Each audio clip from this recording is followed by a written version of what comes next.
आखिर पकड़े गए बागेश्वर बाबा के पर्चे। पुलिस ने खोली बागेश्वर बाबा की असली सच्चाई। भक्त भी हैरान हैं। बागेश्वर धाम की असली सच्चाई जानकर आप भी हैरान हो जाएंगे। क्या सच में बागेश्वर धाम के पास दिव्य शक्तियां हैं या फिर उनका असली चेहरा कुछ और ही है। पुलिस ने सारी बातें जनता के सामने लेकर रख दी और आप भी सुनेंगे तो आपके होश उड़ जाएंगे। आजकल बड़े बड़े फिल्मी सितारों से ज्यादा तो देश के बड़े बड़े बाबाओं के चर्चे हैं। कोई अर्जी लिखकर तो कोई समोसे और गुलाब जामुन खिलाकर लोगों की समस्याएं हल कर रहा है, तो कोई नाच गाकर भक्तों को अपनी तरफ आकर्षित कर रहा है। इन बाबाओं को देखकर सबके मन में एक न एक बार यह सवाल जरूर आया होगा कि क्या सच में इनके पास दिव्य शक्तियां हैं या फिर नहीं। तो चलिए आज हम आपको बागेश्वर धाम की सारी सिद्धियों के बारे में बताएंगे, लेकिन उससे पहले हमारे चैनल पर नए हैं तो सब्सक्राइब करके वीडियो को लाइक करना ना भूलें। बागेश्वर धाम हिंदुओं के काफी चर्चित तीर्थ स्थलों में से एक है। बालाजी का यह मंदिर छतरपुर जिले के खजुराहो पन्ना रोड पर मौजूद गंज नाम से छोटे से कस्बे से करीब 35 किलोमीटर की दूरी पर स्थित है। वैसे तो हमारे देश में कई ऐसे धाम हैं जहां पर देशवासी पूरी आस्था के साथ दर्शन करने के लिए पहुंचते हैं। इन धर्मों में जाकर श्रद्धालुओं को अपने अपने कष्टों से मुक्ति भी मिलती है। बागेश्वर धाम भी उन्हीं धामों में से एक है। ऐसा कहा जाता है कि भगवान बालाजी से सच्चे मन से प्रार्थना करने पे और अपने दुखों की अर्जी लगाने से भगवान सभी के दुखों का निवारण कर देते हैं।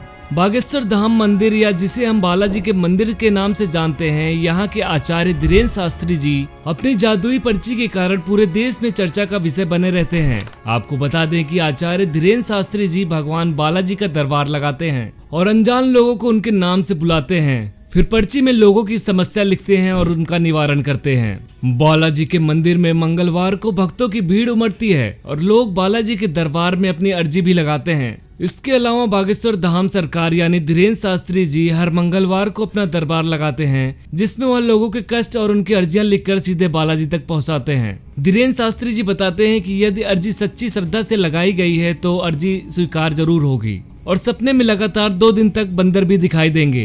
केवल एक दिन बंदर दिखाई देने पर यह माना जाता है कि आपकी अर्जी पहुंच चुकी है। अर्जी के स्वीकार होने के बाद घर के किसी सदस्य को सपने में 2 दिन तक जरूर बंदर दिखाई देंगे और यदि अर्जी स्वीकार नहीं हुई तो आपको मंगलवार को फिर से कोई उपाय करना होगा। बालाजी मंदिर में धीरेन्द्र शास्त्री की बातें लोग जरूर सुनते हैं। वैसे तो जब से 2016 में बागेश्वर धाम की भूमि पूजन हुआ तब से धीरेन्द्र शास्त्री काफी चर्चा में रहते हैं। कई बार अपने विवादित बयानों के कारण तो कई बार अपने चमत्कारों के कारण धीरेन्द्र शास्त्री जी जगह जगह पर जाकर कथा भी सुनाते हैं। उनके भक्तों की संख्या भी इतनी बड़ी है कि सड़कों पर भीड़ लग जाती है। उन पर कई तरह के आरोप भी लगे हैं, जैसे उनकी सभी विद्या झूठी है और कई तरह के सवाल भी उठाए जाते हैं। कई बार उन पर अंधविश्वास फैलाने का आरोप भी लग चुका है। एक इंटरव्यू में धीरेन्द्र शास्त्री जी ने बताया कि जब वो 9 साल के थे तब उनको सिद्धि की प्राप्ति हुई थी।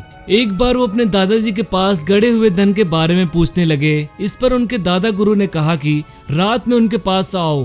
धीरेन्द्र शास्त्री जी ने दावा किया कि जब वह रात में अपने गुरु यानी दादाजी के पास पहुंचे तो उन्होंने उनके हाथ को पकड़ा और बागेश्वर धाम मंदिर के सामने ले गए। वहां जाकर उन्होंने देखा कि कुछ उजाला जैसे हुआ और उनको सिद्धि की प्राप्ति हो गई और उसके बाद ही उनको चमत्कार दिखने लगा। धीरेन्द्र शास्त्री जी का मानना है कि उन पर स्वयं बालाजी का आशीर्वाद है, इसलिए वे लोगों की समस्याओं का हरण कर सकते हैं। पंडित धीरेन्द्र शास्त्री जी का कहना है कि उन्होंने हनुमान जी के दर्शन किए हैं। अब धीरेन्द्र शास्त्री जी स्वयं भक्तों की पर्चियां काटते हैं और उनकी समस्याओं से जुड़ी पर्ची काटकर बालाजी तक उनकी समस्या पहुंचाते हैं। उनके दरबार में आए सभी लोगों का ऐसा मानना है कि धीरेन्द्र शास्त्री जी के जरिए बालाजी उनकी सभी इच्छाओं को पूर्ण करते हैं। एक बार दिसंबर 2022 में बागेश्वर धाम सरकार के पीछे मीडिया पड़ गई, जब पत्रकारों ने धीरेन्द्र शास्त्री जी के ऊपर अंधविश्वास फैलाने का आरोप लगाया तो धीरेन्द्र शास्त्री जी काफी क्रोधित हुए। काफी समय से बागेश्वर धाम सरकार को अंधविश्वास फैलाने के लिए न्यूज चैनलों पर टारगेट किया जा रहा था। अंत में धीरेन्द्र शास्त्री जी ने कुछ ऐसा चमत्कार दिखाया कि सभी पत्रकारों की बोलती बंद हो गई। पत्रकारों का एक बड़ा समूह छत्तीसगढ़ में श्री सीताराम विवाह महोत्सव के अवसर पर लगे दिव्य दरबार में पहुंचा। उन्हें लगा कि अब धीरेन्द्र शास्त्री जी का पर्दाफाश हो जाएगा, लेकिन ठीक इसके विपरीत कुछ ऐसी घटना घटी कि सभी पत्रकार दंग रह गए। जब 2023 में श्री सीताराम विवाह महोत्सव के समय पत्रकार दिव्य दरबार में पहुंचे तो धीरेन्द्र शास्त्री जी से उनकी सिद्धियों का प्रमाण मांगने लगे। क्रोधित होकर शास्त्री जी ने पत्रकारों में से ही एबीपी न्यूज के पत्रकार को उनके चाचा के नाम से बुला लिया और उनके बारे में सब बताने लगे। धीरेन्द्र शास्त्री जी ने पत्रकार से उनके निजी जीवन के बारे में और उनके भाई भतीजे के बारे में बहुत सारी बातें बताई और सारी बातें सच थी। एबीपी न्यूज के पत्रकार भी चौंक गए कि आखिर धीरेन्द्र शास्त्री जी को उनके बारे में इतना सब कुछ जानकारी कैसे हुआ। और धीरेन्द्र शास्त्री जी काफी क्रोधित थे और उसके बाद से उन्होंने कसम खाई कि आज के बाद से वो किसी को भी अपने भगवान के होने का प्रमाण नहीं देंगे। जय श्री राम।